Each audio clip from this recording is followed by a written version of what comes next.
हाँ भाई बच्चों, अस्सलामु अलैकुम, बिस्मिल्लाहिर्रहमानिर्रहीम। कैसे हैं आप लोग? उम्मीद करती हूँ खैरियत से होगे। Chapter number 10 area and perimeter में हम आ चुके हैं लेसन नंबर 4 में, जहाँ पर हम थोड़ी सी बात और करेंगे एरिया एंड पेरीमीटर की। तो ये मेरे पास प्रैक्टिस क्वेश्चंस हैं, स्टार्ट करते हैं और देखते हैं इसमें हमारे पास क्या कहा जा रहा है। क्वेश्चन नंबर 1 में दे से a big square is made up of 4 identical small squares. एक आपके पास बड़ा सा स्क्वायर है और ये 4 स्मॉल आइडेंटिकल यानी सेम स्क्वायर्स के साथ मिलकर बना है। यानी कि एक स्क्वायर की जो चारों साइड्स हैं वो बाकी तीनों के बराबर हैं। ठीक है। The area of each small square is 25 centimetre. Her small square का, यानी कि जो पहला वाला स्क्वायर है इसका भी, दूसरे वाले का भी, तीसरे वाले का भी और चौथे वाले का भी हमारे पास जो एरिया है वो गिवन है। और आपको पता है कि स्क्वायर का एरिया हम कैसे निकालते हैं? सिंपली हम साइड को साइड से मल्टीप्लाई कर देते हैं। और मज़े की बात यह है कि स्क्वायर के अंदर सारी साइड्स बराबर होती हैं, यानी कि एक नंबर को अपने आप से मल्टीप्लाई करने से हमारे पास स्क्वायर का एरिया निकल आता है। तो इसका मतलब ये हुआ कि यहाँ पर हमारे पास जो 25 है ये किसी नंबर का परफेक्ट स्क्वायर है। यानी आपके दिमाग में फ़ौरन क्लिक करना चाहिए कि किस नंबर को अपने आप से मल्टीप्लाई करें तो आंसर 25 आता है। Very good. 5 के टेबल में 5 टाइम्स 25 होता है। इसका मतलब है कि अगर ये साइड 5 सेंटीमीटर है तो ये भी 5 सेंटीमीटर है, यानी हर स्मॉल स्क्वायर की चारों साइड्स 5 सेंटीमीटर्स की हैं। यहाँ से हमें ये बात पता चल गई। ठीक है, क्योंकि 5 5 25 होता है और 25 यहाँ पर हमारे पास गिवन है। नेक्स्ट हमसे कह रहे हैं find the length of each side of the big square. आपसे पूछ रहे हैं बिग स्क्वायर, यानी कि जो 4 स्क्वायर से मिलके पूरा एक स्क्वायर है ना, इसकी आप ये बता दीजिए कि हर साइड की लेंथ कितनी होगी। अगर एक साइड की पता चल जाएगी तो चारों की खुद ब खुद पता चल जाएगी ना बच्चों। तो आपसे यही पूछ रहे हैं find the length of each side of the big square.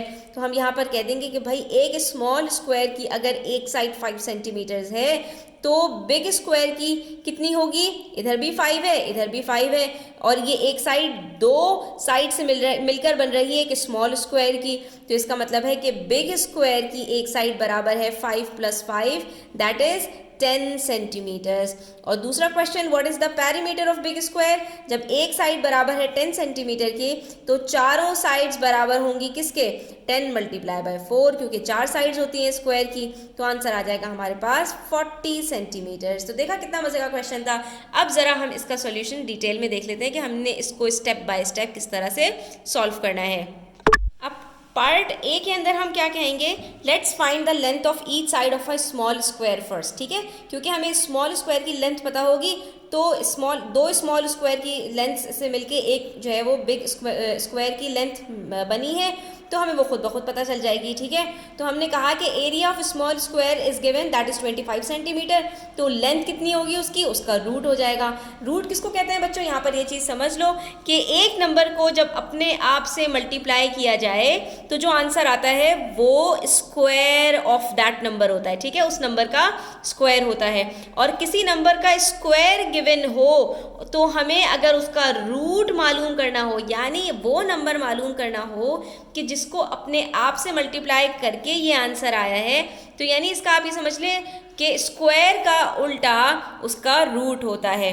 तो हमने क्या कहा कि हमारे पास जो ईच साइड की लेंथ होगी वो 25 का रूट होगी। और 25 का रूट क्यों होगी? क्योंकि 25 मिलकर बना है 5 × 5 से। इससे हमें पता चल गया कि length of each side of a small square is equals to 5 centimetre. और जब स्मॉल स्क्वायर की पता चल गई तो हमने कहा कि each side of big square is equals to 2 sides of small square, कि एक बिग साइड जो है वो 2 स्मॉल स्क्वायर की साइड से मिलकर बनी है, तो एक बिग स्क्वायर की साइड बराबर हो जाएगी 5 + 5 दैट इज 10 सेंटीमीटर्स के। ठीक है, ये हो गया पार्ट ए। और पार्ट बी में हमने क्या करना है? पेरीमीटर निकालना है।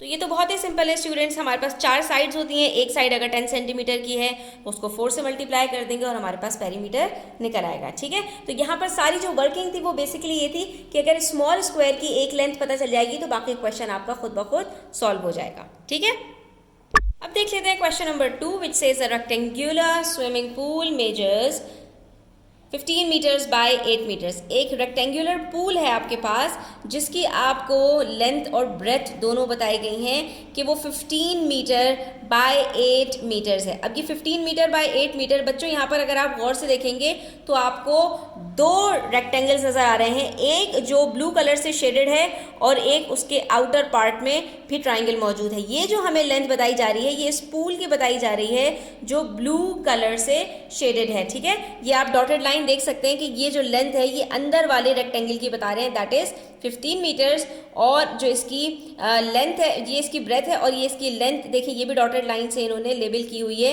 कि ये 8 मीटर्स है। तो ये जो अंदर वाला एरिया है इसकी हमें लेंथ और ब्रेथ बताई है। It is surrounded by a path, उसके बाद इसके चारों तरफ एक पाथ मौजूद है। जैसा कि अक्सर आपने देखा होगा कि स्विमिंग पूल के बाहर थोड़ी थोड़ी सी जगह छोड़ी जाती है कि जैसे ही बंदा बाहर निकले तो वो जगह जो गीली हो तो वो ख़राब ना हो, ठीक है। तो ये पाथ इन्होंने बनाया गया है जो कि 2 मीटर वाइड है, यानी चारों तरफ से इसकी जो लेंथ है वो 2 मीटर्स की है, यानी इस लाइन और इस लाइन के बीच में जो डिस्टेंस है वो 2 मीटर्स का है। तो इसका मतलब क्या हुआ कि जो बाहर वाला रेक्टेंगल होगा उसकी लेंथ कितनी होगी बच्चों? अगर हम लेंथ की बात करें, अगर हम इसको लेंथ ले लें 15 मीटर्स को और इस रेक्टेंगल की बाहर वाले लेंथ की बात करें तो इधर से भी 2 मीटर्स ऐड करेंगे और इधर से भी 2 मीटर्स ऐड करेंगे तो ये हमारे पास बाहर वाली लेंथ कितनी हो जाएगी? 15 + 2 17 + 2 19 मीटर्स, यानी बाहर वाला जो रेक्टेंगल है इसकी लेंथ हमारे पास 19 मीटर्स आ जाएगी। इसी तरह से उसकी ब्रेथ की बात करें तो अंदर वाले रेक्टेंगल की जो ब्रेथ है वो 8 मीटर्स है, तो बाहर वाले में 2 दफ़ा हमने 2 मीटर्स को ऐड करना है, दो ऊपर से और 2 नीचे से। तो ये कितना हो जाएगा? 8 + 2 + 2, ठीक है। तो ये हमारे पास बन जाएगा 10 + 2 12 मीटर्स, ठीक है। तो इस तरह से करने से हमारे पास बाहर वाले रेक्टेंगल की भी लेंथ और ब्रेथ हमें पता चल गई और अंदर वाले की तो हमारे पास गिवन ही थी। उसके बाद इन्होंने कहा what is the area of the path. आपसे सिर्फ इतना पूछ रहे हैं बच्चों कि ये जो पाथ है इसका एरिया बता दीजिए। ऐसे क्वेश्चंस को सॉल्व करने के लिए स्टूडेंट्स बस इतना याद रखा कीजिए कि अगर एक रेक्टेंगल है उसके अंदर एक और रेक्टेंगल है और आपको या तो इस शेडेड पार्ट का एरिया मालूम करना है तो सिंपल आपने क्या करना है, लेंथ और ब्रेथ को मल्टीप्लाई कर देना है। अगर आपको बाहर वाले का एरिया मालूम करना है रेक्टेंगल का तो इसके लेंथ और ब्रेथ को आपने मल्टीप्लाई कर देना है। लेकिन अगर आपसे कहा जाए कि ये जो छोटा वाला रेक्टेंगल और ये जो बड़ा वाला रेक्टेंगल के बीच में स्पेस है इसका एरिया मालूम कीजिए, तो इसके लिए इतना याद रखिए कि जो बाहर वाला रेक्टेंगल है इसका एरिया कैलकुलेट कीजिए और जो अंदर वाला एरिया है इसका भी एरिया कैलकुलेट कीजिए और जो आंसर्स आएंगे उनका डिफरेंस निकाल लीजिए, यानी बाहर वाले में से अंदर वाले को माइनस कर दीजिए। तो जो आंसर आपके पास आएगा वो इसका एरिया होगा जो कि ये बीच में दोनों के डिस्टेंस है, ठीक है। तो इसको हम इसी तरह से सॉल्व करेंगे। ये अब आप इसका स्क्रीनशॉट ले सकते हैं स्टूडेंट्स। यहाँ पर आपने सिंपली बताना है कि जो पाथ का एरिया है वो बिग रेक्टेंगल में से स्मॉल रेक्टेंगल के एरिया को माइनस कर देंगे तो आराम से निकल आएगा। पहले हमने स्मॉल रेक्टेंगल का एरिया निकाला क्योंकि उसकी लेंथ और ब्रेथ गिवन थी तो वो हमारे पास 120 मीटर स्क्वायर आ गया। फिर बिग रेक्टेंगल की बात की तो यहाँ पर हमने लेंथ और ब्रेथ उसकी पहले निकाल ली कि लेंथ हमारे पास 19 मीटर्स और ब्रेथ 12 मीटर्स आ रही थी। फिर इन दोनों को मल्टीप्लाई किया तो हमारे पास उसका भी एरिया निकल आया, दैट इज़ 228 मीटर स्क्वायर, ठीक है। ये वाला काम जो है ना, जो लेंथ ऑफ बिग रेक्टेंगल और ब्रेथ ऑफ बिग रेक्टेंगल, ये आप लोग पार्ट 2 करने से पहले कीजिएगा, ठीक है। यानी कि पहले आप ये लिखें उसके बाद फिर एरिया कैलकुलेट करें तो आपकी प्रेजेंटेशन ज़्यादा अच्छी होगी।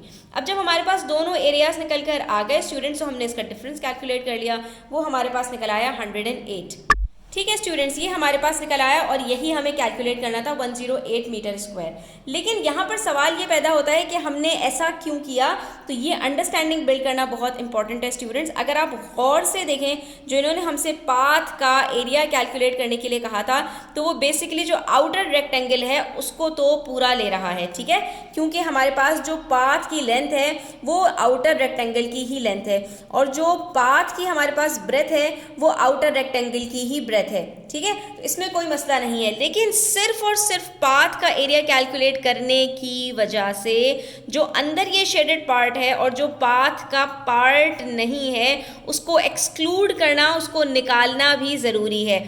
जब हम आउटर रेक्टेंगल का एरिया कैलकुलेट करते हैं तो उसमें पाथ और जो हमारे पास स्मॉलर रेक्टेंगल है दोनों का एरिया शामिल है, ठीक है। तो इस वजह से इन दोनों के एरियाज़ को अलग अलग करने के लिए हम आउटर रेक्टेंगल में से इनर रेक्टेंगल को हटा देंगे, तो हमारे पास जो सिर्फ बाकी बचेगा वो इस पाथ का एरिया बाकी बचेगा, जो कि हमसे पूछा गया था।